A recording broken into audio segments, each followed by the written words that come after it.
प्यारे बच्चों, कल की क्लास से हमने नया चैप्टर स्टार्ट किया है प्रकाशिक यंत्र। रिपीट चल रहा है, लेकिन हम ऐसा पढ़ा रहे हैं अवनीश यादव कहने पर कि जैसे लग रहा शुरू से पढ़ा रहे हैं। तो अवनीश बेटा, प्रकाशिक यंत्र इसके बारे में समझाए थे। फिजिक्स बहुत प्यारी सब्जेक्ट है और प्रकाश के चैप्टर और ज़्यादा प्यारे होते हैं। नाम से परिभाषाएं क्लियर हो जाती हैं। थोड़ा तेज रिवाइज कर दे रहे हैं।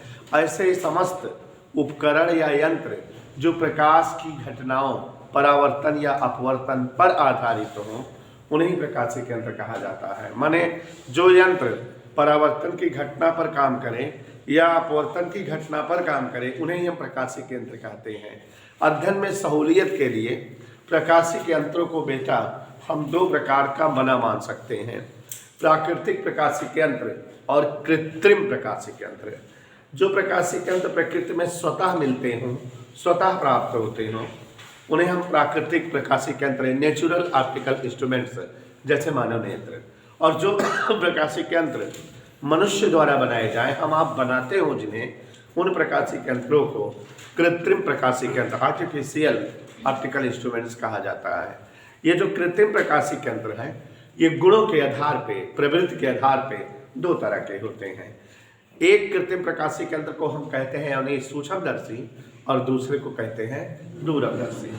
सूक्ष्मदर्शी मतलब अंग्रेजी है माइक्रोस्कोप। साइंस में सुनो, कल पढ़ाया हुआ टॉपिक है।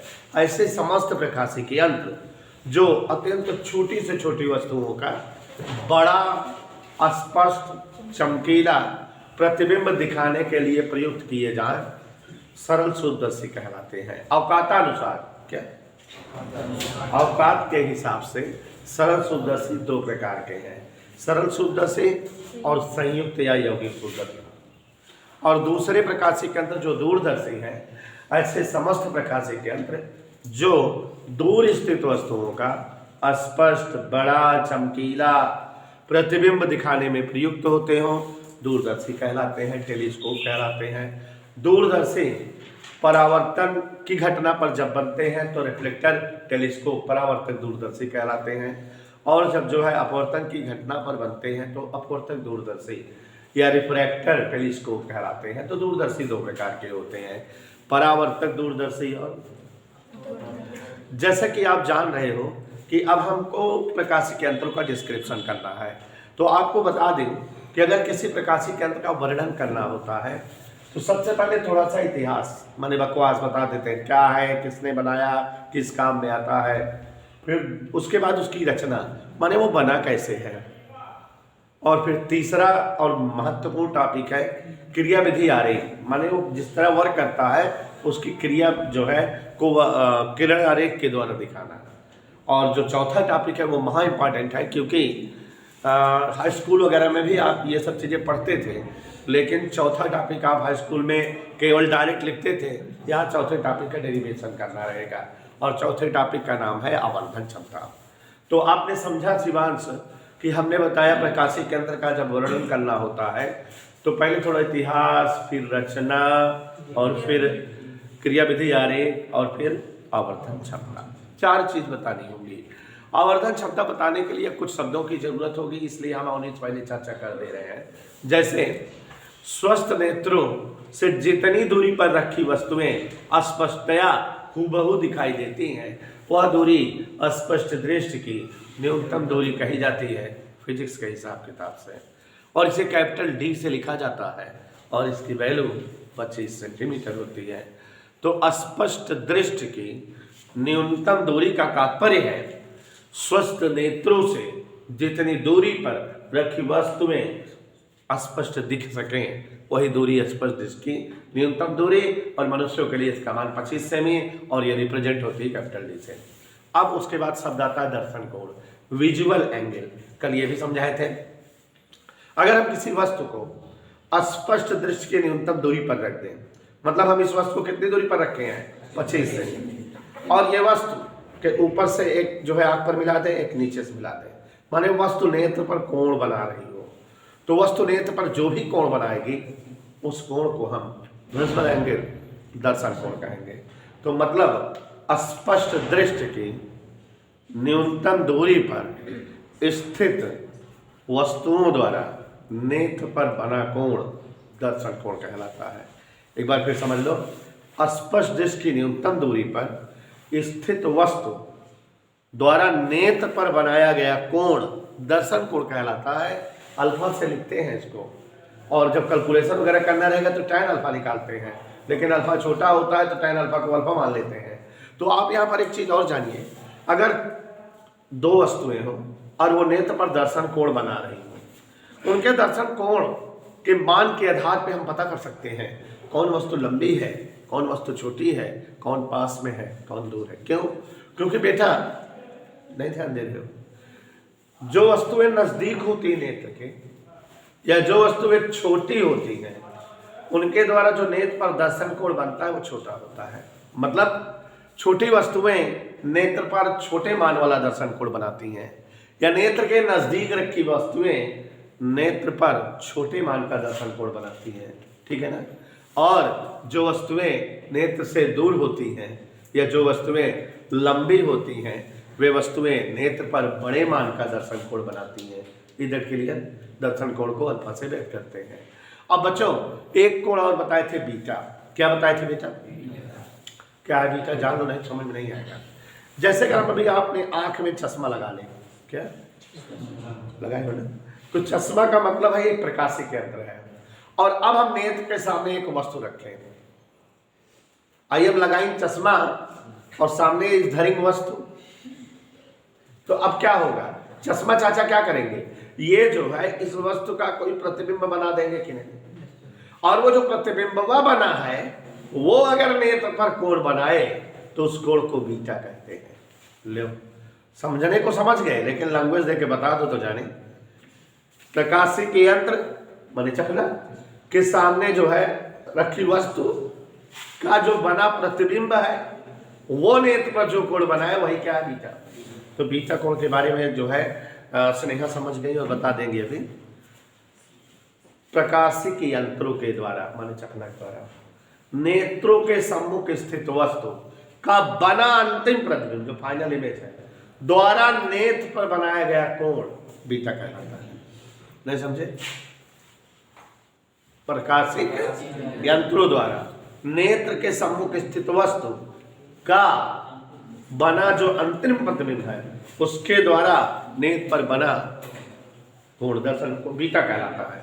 और इस कोण और अल्फा का अनुपात आवर्धन क्षमता कहलाता है। तो हम लोग डेरिवेशन करना रहेगा तो हम लोग हर सब जो है उपकरण में पहले बीटा निकालेंगे, फिर उसके बाद अल्फा निकालेंगे और फिर दोनों का अनुपात कर देंगे, तो खटाक से आ जाएगा आवर्धन क्षमता। सरल सूक्ष्मदर्शी सिंपल माइक्रोस्कोप, गौर से ध्यान दीजिएगा।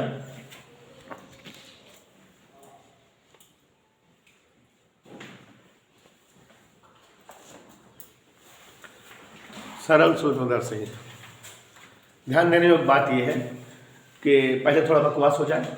सरल सूक्ष्मदर्शी एक ऐसा प्रकाशिक यंत्र है, सरल सूक्ष्मदर्शी एक ऐसा प्रकाशिक यंत्र है जिसके द्वारा किसी भी वस्तु का 50 गुना बड़ा से लेकर 500 गुना बड़ा प्रतिबिंब प्राप्त किया जाता है, स्पष्ट और चमकीला।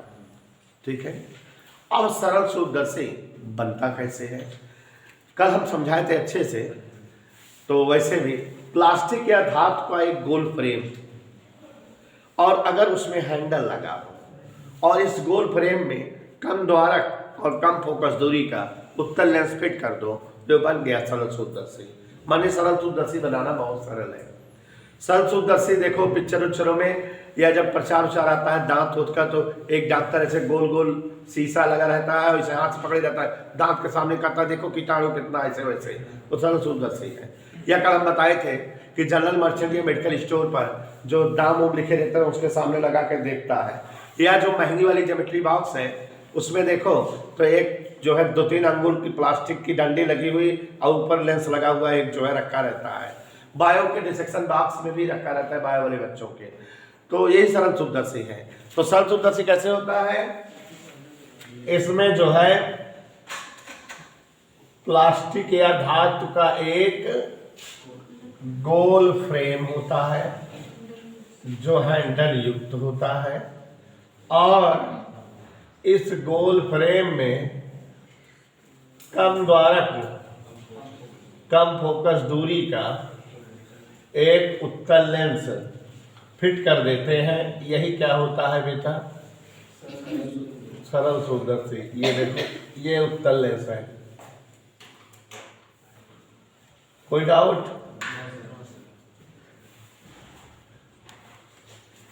ठीक है, तो ये सरल सूक्ष्मदर्शी बन गया। और बच्चों ध्यान दीजिएगा कि सरल सूक्ष्मदर्शी के बाद इसकी जो है क्रिया विधि आ रही, माने वर्क कैसे करता है। जिस वस्तु को सरल सूक्ष्मदर्शी के द्वारा देखना होता है उस वस्तु को सरल सूक्ष्मदर्शी के बहुत नजदीक रखते हैं, माने सरल सूक्ष्मदर्शी के प्रकाशिक केंद्र और प्रथम फोकस के बीच रखते हैं। कार्यक्रम कुछ ऐसे होता है। ये सरल सूक्ष्मदर्शी के कम द्वारक और कम फोकस दूरी वाला उत्तल लेंस है। इस पार बेटा देख रहे हो, सरल सूक्ष्मदर्शी के कम द्वारक और कम फोकस दूरी का उत्तल लेंस है। और ये इसकी क्या है? मुख्य है। ऐसे यहाँ पर बेटा इसका प्रथम फोकस है यह, और यहाँ पर इसका द्वितीय फोकस है, और यहाँ पर इसका प्रकाशित केंद्र है। ठीक है ना? जिस वस्तु को सरल सूक्ष्मदर्शी के द्वारा देखना होता है उसे सरल सूक्ष्मदर्शी के बहुत नजदीक उत्तल लेंस के प्रकाशिक केंद्र और प्रथम फोकस के बीच में रख देते हैं। ये एकदम नजदीक है ये वस्तु ए बी। हम लेंस से प्रतिबिंब बनना जानते हैं, तो एक किरण, इसको ऐसे लिखा देंगे समझ आ जाएगा। मुख्य अक्ष के समांतर चलती है और अपवर्तन के पश्चात लेंस के द्वितीय फोकस से ऐसे जाती है। दिखा बेटा? नहीं दिख रहा किसी को। और एक किरण प्रकाशिक केंद्र से होकर चलती है और बेटा ये इस तरह से इसी मार्ग से बढ़ती जाती है। आप देख रहे हो दोनों किरणें फैल रही हैं, माने कहीं मिलेंगी नहीं, माने आगे कहीं कटेंगे नहीं, आगे प्रतिबिंब नहीं बनेगा। लेकिन अगर इन्हें पीछे की ओर बढ़ाएं, पीछे की ओर बढ़ाएं तो स्पष्ट है कहीं ना कहीं ये कट जाएंगी और इनका जो है प्रतिबिंब वस्तु की अपेक्षा बहुत बड़ा, सीधा और आभासी, ये ऐसे बन गया। ये वस्तु है और ये प्रतिबिंब है। सभी को दिखा?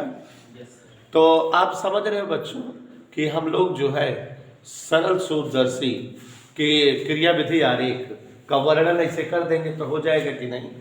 जिस वस्तु को सरल सूक्ष्मदर्शी के द्वारा देखना होता है उस वस्तु को सरल सूक्ष्मदर्शी के उत्तल लेंस के बहुत नजदीक अर्थात उसके प्रकाशिक केंद्र और प्रथम फोकस के बीच समायोजित करते हैं। एक किरण मुख्य अक्ष के समांतर चली, अपवर्तन के पश्चात द्वितीय फोकस से गई। एक किरण जो है प्रकाशिक केंद्र से चली, दोनों किरणों को पीछे बढ़ाने पर वे ए डैश पर मिलती हैं। वस्तु का सीधा बड़ा आभासी प्रतिबिंब ए डैश बी डैश प्राप्त हो जाता है।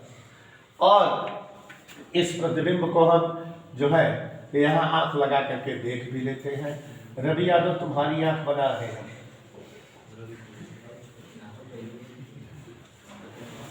गजान आंख आई, कैसे आंख है?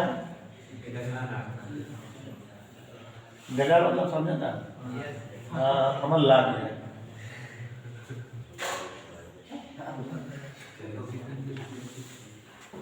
ओके, और ध्यान दीजिएगा ये अंतिम प्रतिबिंब है।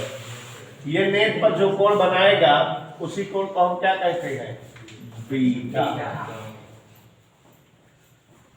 प्रकाशिक यंत्र द्वारा वस्तु के बने अंतिम प्रतिबिंब से नेट पर बना कोण, और ये वस्तु हमारी है नेत्र से इतनी दूरी पर, वस्तु दूरी को यू से, प्रतिबिंब दूरी को समझ आया? प्रतिबिंब कोई बोलेगा नहीं, ध्यान से देखो। प्रतिबिंब ए डैश बी डैश द्वारा नेत्र पर बना कोण, कोण ए डैश ओ बी डैश बराबर बीटा। बीटा त्रिभुज ए बी ओ में भी है, त्रिभुज ए बी ओ से, ध्यान से देखो भाई, सब लोग झगड़ा कर रहे हो उनसे, त्रिभुज ए बी ओ से tan बीटा अगर निकालें, लंब बटे आधार, चूंकि बीटा क्या है, छोटा है, इसलिए tan beta nearly equal to, समझ समझ,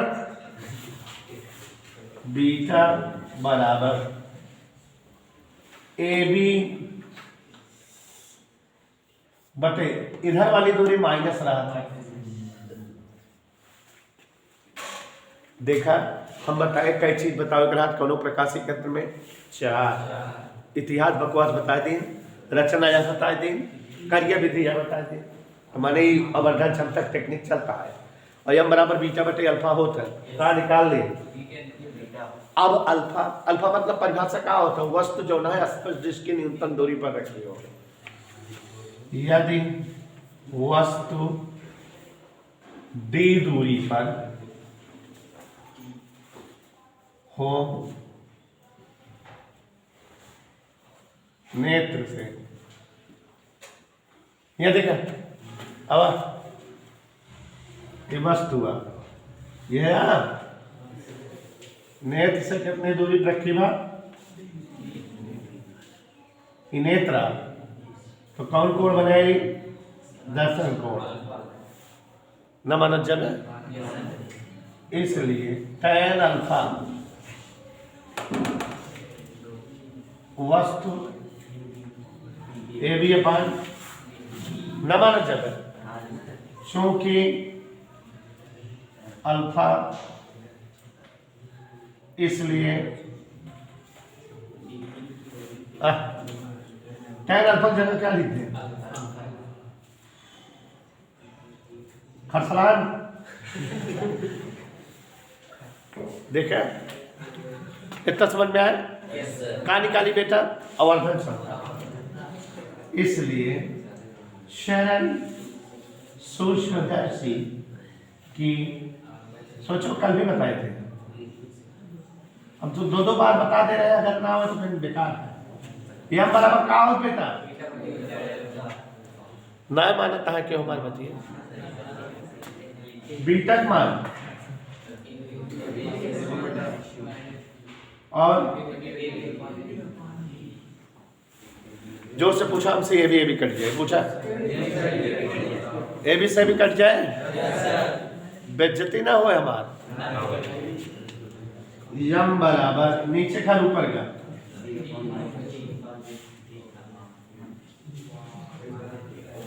ए बच्चों बच्चों यही आवर्धन क्षमता का क्या आ गया व्यंजक। लेकिन बेटा चाहे जिस प्रकाशिक यंत्र की बात हो, चाहे सरल सूक्ष्मदर्शी की, चाहे संयुक्त और चाहे दूरदर्शी, सबके में आवर्धन क्षमता में दो केस लगाया करेंगे कि अंतिम प्रतिबिंब अनंत पर बन रहा हो तब का होगा आवर्धन क्षमता, और अगर अंतिम प्रतिबिंब स्पष्ट दृश्य की न्यूनतम दूरी डी पर बन रहा होगा तब क्या होगा आवर्धन क्षमता। वैसे यदि आवर्धन क्षमता सूत्र आ गया, लेकिन कई केस लगाया करेंगे, देखो स्थिति प्रथम,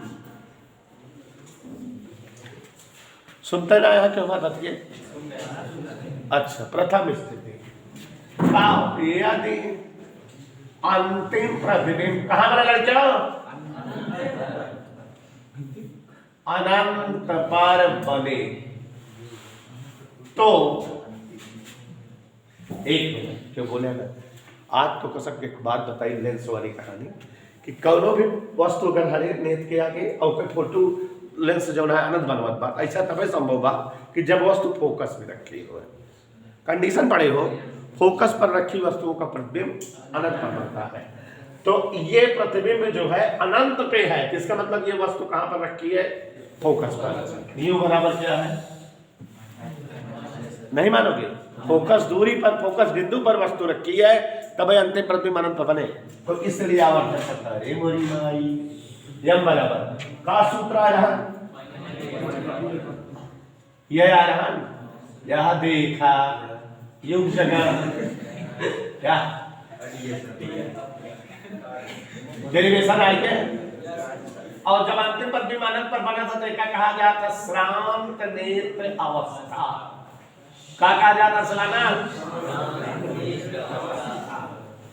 अच्छा ई काम हर यंत्र में करब कि अंतिम प्रतिदिन अनंत पर बदल गए वी बराबर इन्फिनिटी रखा ताड़प का सूत्र है। तो आवर्धन छत्तर सूत्र का आ गया। अब ई काहे बता दे सवाल लगा कान दे यार। जैसे कह दे ए सुन 10 सेमी फोकस दूरी वाले उत्तल लेंस से बने सूक्ष्मदर्शी की आवर्धन क्षमता शांत नेत्र अवस्था में क्या होगी? तो तुरंत काला टाइप आवर्धन क्षमता छोड़ डी अपान एफ। डी माने 25 एफ माने 10 सर्गे के 2.5 उत्तर डी अपान एफ रटे है मार देता। तो कहां से है देख ले। अब अखियां पीछे देखा लिखा था दूसरी स्थिति कठिन है। दूसरी स्थिति माने जब अंतिम प्रतिबिंब डी दूरी पर बने मतलब ई दूरी जो वी है डी हो जाए स्पष्ट दृष्टि न्यूनतम दूरी।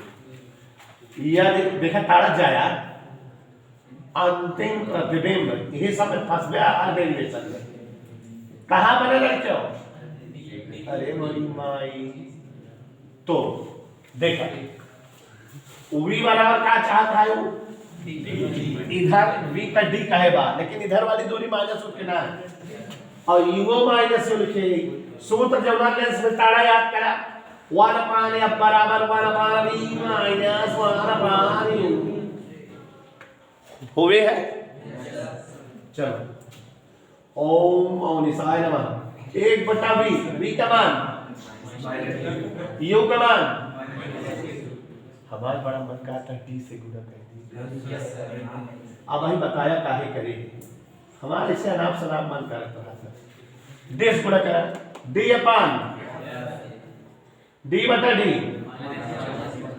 माइनस माइनस पकड़ ले हो गया कि आवर्धन क्षमता निकाले के बाद जौन d बटा u बा तो हुआ हमारा बटा u रहा ना तो d बटा u करे बिना d मार दी का गुणा में तो d बटा u बराबर ताड़ा वो इधर आ गया